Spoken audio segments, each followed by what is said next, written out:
I am 43 years old, married for 16 years, father to a 12-year-old daughter, and until recently I believed I had a quiet, ordinary, stable life. Not perfect, not exciting, not tragic, just steady. The kind of life people don't write stories about because nothing big ever seems to happen.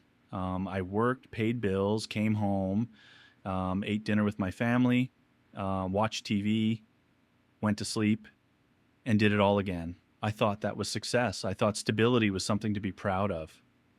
My wife and I weren't wildly romantic anymore, but I believed we loved each other in a mature way. The kind of love that doesn't need constant fireworks, because it's rooted in history and shared struggle. We built a life together from nothing. We survived layoffs, miscarriages, debt, sick parents, and the exhausting early years of raising a child. I truly believe that meant something. If someone had asked me last year whether my wife would ever cheat on me, I would have said no, without hesitation. And if someone had asked whether she would manipulate another man into betraying me and actively help sabotage my career, I would have laughed. That scenario simply did not exist in my mental universe. I thought my biggest marital problem was that we were bored and tired. I thought boredom was normal. I thought distance was temporary. I thought love automatically survived as long as no one did anything catastrophic. I did not realize that while I was worrying about mundane things like mortgage rates and grocery prices, my wife was slowly detaching from me and building a separate emotional life that did not include me at all. I did not realize that by the time I sensed something was wrong, I was already standing in the middle of a story that had been unfolding for months without my knowledge. Mark joined my department about a year and a half before everything fell apart. He was in his mid-30s, divorced, soft-spoken, and good at his job. Not charismatic, not flashy, just quietly competent. We were assigned to the same long-term project, which meant hours together in meetings, late nights troubleshooting problems, and the kind of forced closeness that happens when people are under constant pressure. We talked about work, stress, management, and occasionally personal things. He told me his marriage had ended because his ex-wife checked out. He said she stopped loving him and eventually cheated. I remember feeling sympathy for him. I told him divorce sounded brutal. I told him he deserved better. I had no idea how cruelly ironic those words would become. Laura met Mark at a company barbecue. She laughed at his jokes, complimented his stories, and lingered near him longer than I expected. I noticed it, but I dismissed the thought almost instantly. Laura had always been friendly. After that, she started asking about him casually, how he was doing, if he seemed okay, if he was dating anyone. I didn't question it. Around that time, Laura also started changing. New clothes, new hairstyle, makeup more often. She joined a gym after years of saying she hated working out. She said she wanted to feel better about herself. I supported her. I told her she looked great. I felt proud that my wife wanted to improve herself. I didn't realize she wasn't doing it for me. The shift in our marriage was quiet, not dramatic. Laura didn't suddenly become cruel or distant overnight. She simply became less present. She stopped telling me about her day in detail, stopped venting about coworkers, stopped asking follow-up questions when I talked. Our conversations became functional. Bills, schedules, our daughter, grocery lists. At night, she started turning away from me in bed. If I reached for her, she sighed or said she was tired. If I asked if something was wrong, she said she was just stressed. I accepted that answer. I told myself this was normal for long marriages. I didn't want to be paranoid. I didn't want to be the guy who imagines betrayal where none exists. At work, Mark also started behaving differently. He became quieter around me, less eye contact, shorter conversations. If I walked into the break room, he often left. I assumed he was dealing with personal issues. One day I caught him looking at me with what I now recognize as guilt. At the time, I thought I was projecting. I trusted both of them, completely. I never once checked Laura's phone. I never once wondered who she was texting. I believed trust was a basic requirement of love. I didn't understand that blind trust can sometimes be indistinguishable from self-destruction. The moment everything changed was stupidly ordinary. Laura left her phone on the kitchen counter while she showered. I was making coffee. Her phone lit up. Mark's name appeared. My stomach tightened for reasons I couldn't explain. I stared at the screen for several seconds before picking it up. The preview message said, "I can't believe you convinced me. This is going too far." My hands started shaking. I opened the conversation. There were dozens of messages, sexual messages, emotional messages, messages complaining about me, messages mocking my obliviousness, messages discussing how easy it was because I trusted Mark. One message from Laura said, "You're close to him.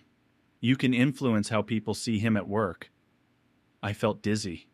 This wasn't a drunken mistake. This wasn't a moment of weakness. This was a coordinated plan. I slid down onto the kitchen floor while the shower ran. I felt like I was watching my life collapse from behind thick glass. I couldn't breathe properly. I kept scrolling even though every message felt like a knife. By the time Laura turned off the shower, I already knew my marriage was over. When Laura walked into the kitchen, I was sitting at the table holding her phone. She froze. She didn't ask what I was doing. She didn't deny anything. She started crying immediately. I asked how long it had been going on. She said 4 months. I asked who started it. She admitted she did. I asked why. She said she felt unloved, invisible, unappreciated. I asked if she loved him. She hesitated before saying she thought she did. That hesitation hurt more than a yes would have. I asked if she ever loved me. She looked at the floor and didn't answer. That silence felt like a physical blow. 16 years of marriage, and she couldn't say yes. I remember thinking that even if she had cheated, I could maybe survive it if she still loved me. But realizing she might not have loved me for a long time shattered something permanent inside me. I don't remember everything I said after that. I remember yelling. I remember crying. I remember asking the same questions over and over, like repetition might change the answers. I punched the wall and broke my hand. I'm not proud of that. Our daughter heard us screaming and locked herself in her room. That image haunts me. Laura begged me not to tell anyone. She said it would destroy our family. I told her she had already destroyed it. She said she never meant for it to get so serious. She said she didn't plan to fall in love. I told her she planned everything else. She didn't argue with that. Within weeks, my work life started unraveling. My manager suddenly had concerns about my performance. Deadlines I'd always met were now questioned. Mistakes I didn't make were attributed to me. Projects were reassigned without explanation. Mark sat silently in meetings while this happened. He never defended me. I confronted him in the parking garage. He looked terrified. He admitted Laura told him I was emotionally abusive, that I controlled her, that I made her miserable. I felt like I had been punched in the chest. I have never laid a hand on my wife. I have never isolated her. She turned me into a villain so she could justify betraying me. I reported everything to HR. I showed them the messages, the affair, the discussions about influencing my reputation. An investigation was opened. Mark was placed on leave and eventually fired for violating company policy. HR said they couldn't prove Laura directly caused my work issues. Technically, she faced no consequences. At home, Laura asked for counseling. I asked if she was still talking to Mark. She hesitated. That told me everything I needed to know.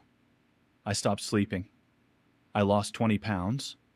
I replayed my entire marriage in my head, searching for signs I missed. I wondered if any of it had been real.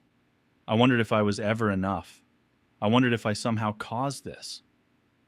Intellectually, I know cheating is a choice. Emotionally, I still blame myself. I hate that about myself. We tried counseling. 3 sessions, it felt pointless. She cried about her confusion. I sat there numb. Every time she said mistake, I heard decision. She admitted she had fantasized about leaving me long before Mark. That crushed me. It meant I wasn't replaced. I was discarded. After I asked Laura to move out, I expected screaming, bargaining, threats, something dramatic. Instead, she just nodded. She cried, but quietly. No fight, no desperation. That reaction hurt more than any angry outburst could have. It felt like confirmation that she had already emotionally packed her bags long before I ever found the messages. She moved into her sister's house with a few suitcases and left most of her things behind, which somehow made it worse. It felt temporary, even though nothing about this situation was temporary. The house felt wrong without her. Not empty in a peaceful way, empty in a haunted way. Every room carried memories that now felt poisoned. The couch where we used to watch movies, the kitchen where we cooked together, the bedroom where she had slept next to me while secretly loving someone else. Our daughter knew something was wrong. We told her we were having problems and that mom needed space. She asked if it was her fault. That question almost broke me. I told her no, over and over until my throat hurt. She became quieter. She stopped inviting friends over. She started spending more time alone in her room. I saw myself in her sadness and hated that I couldn't fix it. I filed for separation a month later. Laura didn't contest it. No arguments about money. No custody battles. Just signatures. It felt like signing a death certificate for a life I thought I would always have. Work became its own quiet nightmare. Even though Mark was fired, the damage didn't magically disappear. I had been labeled as someone with issues. Management never said it directly, but I felt it in the way meetings happened without me, in the way projects were reassigned, in the way feedback became vague and cautious. I transferred to another department to escape the constant reminders. It helped a little, but not much. I walk into work every day with the feeling that people know something humiliating about me. That I'm the guy whose wife cheated with a coworker. That I'm the guy who couldn't keep his marriage together. I know logically that none of this makes me weak, but shame doesn't care about logic. Financially, things became tighter. 2 households cost more than one. Lawyers cost money. Therapy costs money. I cut back on everything. No vacations, no hobbies. Just survival mode. Some days I stare at my computer screen and realize I haven't processed a single word in 10 minutes. I worry constantly about losing my job. I worry about failing my daughter. I worry that this broken version of me is permanent. Dating feels impossible. Even the idea of it makes my chest tighten. I don't trust my judgment anymore. I trusted Laura completely, and she destroyed me. What does that say about my ability to read people? I downloaded a dating app once. I deleted it an hour later. Everyone's profiles talk about honesty, loyalty, communication. Those words feel meaningless now.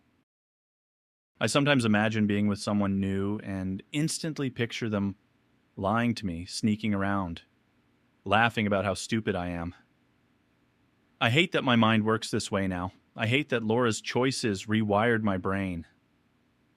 Friends tell me I'll find someone better, that I deserve better. I nod and pretend to believe them. Deep down, I'm not even sure I want someone better. I just want to feel safe again. I miss the version of myself who believed in love without suspicion. I miss being able to hear my wife's phone buzz and not feel fear. I miss emotional simplicity. Sometimes I catch myself missing Laura. Not who she is, who I thought she was. The woman I believed shared my values. The woman I believed would grow old with me. Realizing that woman never truly existed feels like discovering your entire childhood was a lie. I think about her betrayal in layers. The affair itself, the lies, the manipulation, the attempt to damage my career. Each layer hurts in a different way. The sex hurts my ego. The emotional attachment hurts my heart. The plotting hurts my sense of reality. That means this wasn't impulsive. It wasn't accidental. It was intentional. She woke up every day and chose to deceive me. She chose to smile at me, eat dinner with me, sleep next to me, while actively building a life with another man. I don't know how someone does that and still calls themselves a good person. Maybe she doesn't. Maybe she tells herself a story where I'm the villain and she's the victim. I've realized I may never get real closure. She may never fully admit how calculated her actions were. She may never apologize in a way that feels genuine. That's something I have to live with. Some days I feel angry. Some days I feel empty. Some days I feel nothing at all. I don't know which is worse. I wish I could end this with a redemption arc. I wish I could say I'm thriving, that I'm happier than ever. That betrayal was the best thing that ever happened to me. That would be a lie. The truth is more boring and more honest. I'm surviving. I wake up. I go to work. I take care of my daughter. I go to therapy. I try to be a decent human being. Some days are tolerable. Some days are heavy. I don't hate Laura anymore, but I don't forgive her either. She occupies a strange, distant place in my mind now. I loved my wife. I trusted her. She didn't just break my heart. She dismantled my sense of safety, my trust in others, and my understanding of my own life. I don't know what the future looks like. I don't know if I'll ever fully trust someone again. All I know is that I didn't deserve what happened to me. And if anyone reading this sees themselves in my story, please don't ignore your gut. Don't explain away patterns. Don't assume love automatically means loyalty. Sometimes the person lying next to you is already planning a life that doesn't include you.